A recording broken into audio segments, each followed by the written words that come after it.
कबीर दास एक रहस्यवादी कवि और संत थे जिन्होंने 15वीं शताब्दी में भारतीय भक्ति आंदोलन को गहराई से प्रभावित किया। उनकी रचनाएं, जो दोहों और गीतों के रूप में हैं, जीवन, मृत्यु, प्रेम और ईश्वर के प्रति समर्पण जैसे विषयों पर केंद्रित हैं। उनकी वाणी सीधी, सरल और लोगों के दिलों को छू लेने वाली थी। यही कारण है कि उनकी शिक्षाएं आज भी प्रासंगिक हैं और लोगों को प्रेरित करती हैं। उन्हें भारतीय साहित्य के महानतम संतों और कवियों में से एक माना जाता है। तो आइए जानते हैं संत कबीर के अनमोल विचार। बुरा जो देखन में चला, बुरा न मिलिया कोय, जो दिल खोजा अपना, मुझसे बुरा न कोय। कबीर कहते हैं कि जब मैं दूसरों में बुराई खोजने निकला तो मुझे कोई बुरा नहीं मिला, लेकिन जब मैंने अपने हृदय में झांक कर देखा तो पाया कि मुझसे बुरा कोई नहीं है। इस दोहे में कबीर स्वयं की आलोचना करते हुए दूसरों में दोष देखने की प्रवृत्ति त्यागने का संदेश देते हैं और आत्मनिरीक्षण का महत्व बताते हैं। धीरे धीरे रे मना, धीरे सब कुछ होए, माली सींचे 100 घड़ा, ऋतु आए फल होए। कबीर दास जी कहते हैं कि हे मन, हर काम धीरे धीरे होता है, इसलिए धैर्य रखो। जिस प्रकार एक माली 100 घड़े पानी से भी सींचता रहे तो भी फल तो ऋतु आने पर ही लगते हैं। अर्थात हर कार्य अपने समय पर ही संपन्न होता है, इसलिए हमें धैर्य और निरंतर प्रयास करते रहना चाहिए। काल करे सो आज कर, आज करे सो अब, पल में परलय होएगी, बहुरी करेगा कब। कबीर दास जी इस दोहे में समय के महत्व को बताते हुए कहते हैं कि जो काम कल करना है उसे आज ही कर लो, और जो आज करना है उसे अभी कर लो, क्योंकि जीवन क्षणभंगुर है। अगले ही पल प्रलय आ सकती है, फिर तुम वो काम कब करोगे। ये दोहा हमें समय की कीमत समझने और किसी भी कार्य को टालने से बचने की प्रेरणा देता है। साईं इतना दीजिए, जामे कुटुंब समाए, मैं भी भूखा न रहूं, साधु न भूखा जाए। कबीर ईश्वर से प्रार्थना करते हुए कहते हैं कि हे प्रभु, मुझे उतना ही धन दीजिए जितने में मेरे परिवार का भरण पोषण हो जाए, ताकि मैं भी भूखा न रहूं और मेरे द्वार से कोई साधु अतिथि भी भूखा न जाए। ये दोहा संतोष और दूसरों की मदद करने की भावना को दर्शाता है। जल में कुंभ, कुंभ में जल है बाहर भीतर पानी, फूटा कुंभ जल जल ही समाना, यह तथ कथ्यो ज्ञानी। जैसे घड़े को जल में डुबाने पर उसमें जल भर जाता है और घड़े के बाहर भी जल रहता है, भीतर और बाहर सब जगह जल ही है। जब घड़ा फूट जाता है तो घड़े का जल उसी जल में मिल जाता है। ज्ञानी यही सत्य कहते हैं। यह दोहा आत्मा और परमात्मा की एकता को दर्शाता है। आत्मा परमात्मा का ही अंश है और मोक्ष प्राप्ति के बाद उसी में विलीन हो जाती है। कबीरा खड़ा बाजार में, सबकी मांगे खैर, ना काहू से दोस्ती ना काहू से बैर। कबीर दास जी कहते हैं कि मैं इस संसार रूपी बाजार में खड़ा होकर सबका भला चाहता हूँ। न तो मेरी किसी से दोस्ती है और न ही किसी से दुश्मनी। इस दोहे में कबीर निष्पक्ष और निस्वार्थ भाव से सभी के कल्याण की कामना करने का संदेश देते हैं। वे किसी भी प्रकार के मोह और द्वेष से दूर रहने की बात करते हैं। माया मरी न मन मरा, मर मर गया शरीर, आशा तृष्णा न मरी, कह गए दास कबीर। माया मोह नहीं मरी, मन की इच्छाएं नहीं मरी, शरीर बार बार मर गया।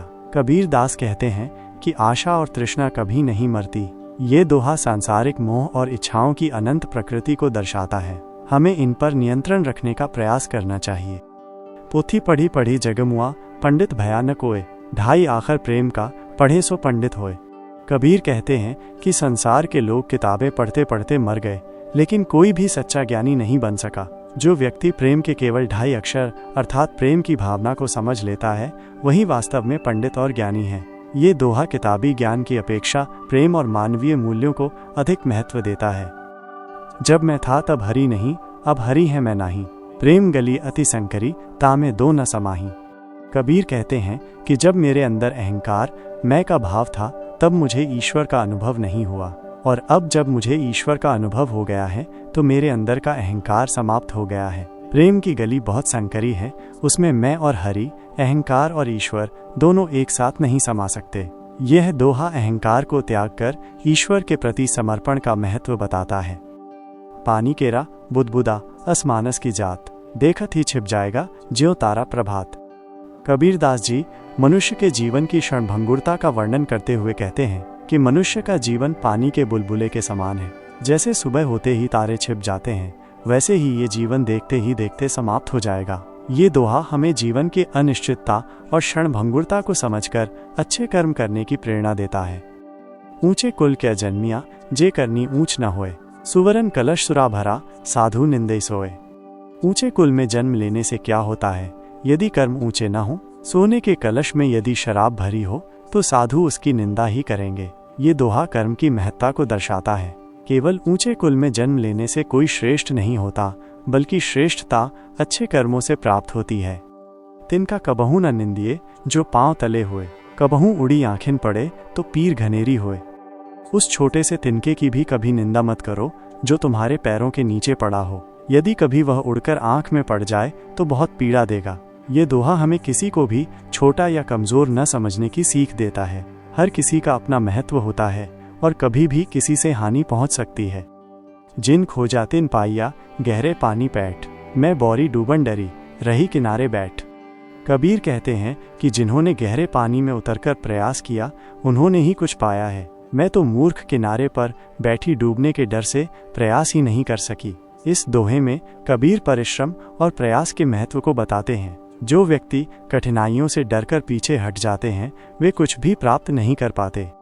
चलती चक्की देख के दिया कबीरा रोए, दुई पाटन के बीच में साबुत बचा न कोय।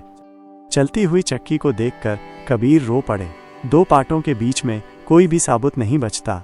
ये दोहा जीवन की नश्वरता और सांसारिक दुखों को दर्शाता है। समय के चक्र में सब कुछ पिस जाता है, कोई भी स्थायी और हमेशा नहीं रहता। जब गुण को ग्राहक मिले, तब गुण लाख बिकाई। जब गुण को ग्राहक नहीं, कौड़ी बदले जाई।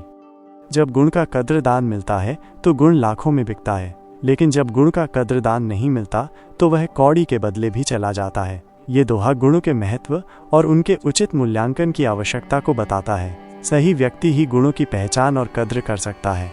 दुख में सुमिरन सब करे, सुख में करे न कोय। जो सुख में सुमिरन करे, तो दुख काहे को होए। कबीर कहते हैं कि दुख आने पर तो सभी ईश्वर को याद करते हैं, लेकिन सुख में कोई याद नहीं करता। यदि सुख में भी ईश्वर को याद किया जाए, तो दुख क्यों होगा। ये दोहा हमें सुख और दुख दोनों ही स्थितियों में ईश्वर को स्मरण करने और उनसे जुड़े रहने का महत्व बताता है। कस्तूरी कुंडल बसे, मृग ढूंढे बन माही, ऐसे घट घट राम है, दुनिया देखे नहीं। इस दोहे में कबीर दास ईश्वर की सर्वव्यापकता के बारे में बताते हैं। वे कहते हैं कि कस्तूरी मृग की नाभि में ही होती है, लेकिन वह उसकी खुशबू से मोहित होकर उसे पूरे जंगल में ढूंढता फिरता है। इसी प्रकार ईश्वर हर प्राणी के हृदय में बसे हुए हैं, लेकिन अज्ञानता के कारण दुनिया उन्हें बाहर मंदिरों और तीर्थों में ढूंढती है और उन्हें पहचान नहीं पाती। माटी कहे कुम्हार से, तू क्या रौंदे मोए, एक दिन ऐसा आएगा मैं रौंदूंगी तोए। इस दोहे में कबीर दास जीवन की क्षणभंगुरता और परिवर्तनशीलता को दर्शाते हैं।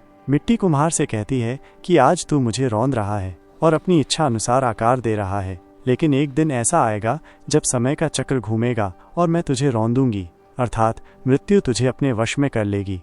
ये दोहा अहंकार न करने और समय के परिवर्तन को समझने की सीख देता है। कबीरा जब हम पैदा हुए, जग हंसा हम रोए, ऐसी करनी कर चलो हम हंसे जग रोए। इस दोहे में कबीर दास जीवन के उद्देश्य और मृत्यु के महत्व पर प्रकाश डालते हैं। वे कहते हैं कि जब हम इस दुनिया में पैदा हुए थे, तो संसार खुशी मना रहा था और हम रो रहे थे। हमें अपने जीवन में ऐसे अच्छे कर्म करने चाहिए कि जब हम इस दुनिया से विदा हों, तो हम शांति और संतोष से हंसें और संसार हमारे वियोग में दुखी हो। लघुता से प्रभुता मिले, प्रभुता से प्रभु दूर, चींटी ले सक्कर चली, हाथी के सिर धूल। इस दोहे में कबीर दास विनम्रता और अहंकार के विपरीत परिणामों को बताते हैं। वे कहते हैं कि विनम्रता से ही प्रभु की प्राप्ति होती है, जबकि अहंकार प्रभु से दूरी बढ़ाता है। उदाहरण देते हुए वे कहते हैं कि एक छोटी सी चींटी विनम्रता पूर्वक शक्कर ले जाती है, जबकि अहंकारी हाथी के सिर पर केवल धूल ही रहती है, उसे कुछ प्राप्त नहीं होता।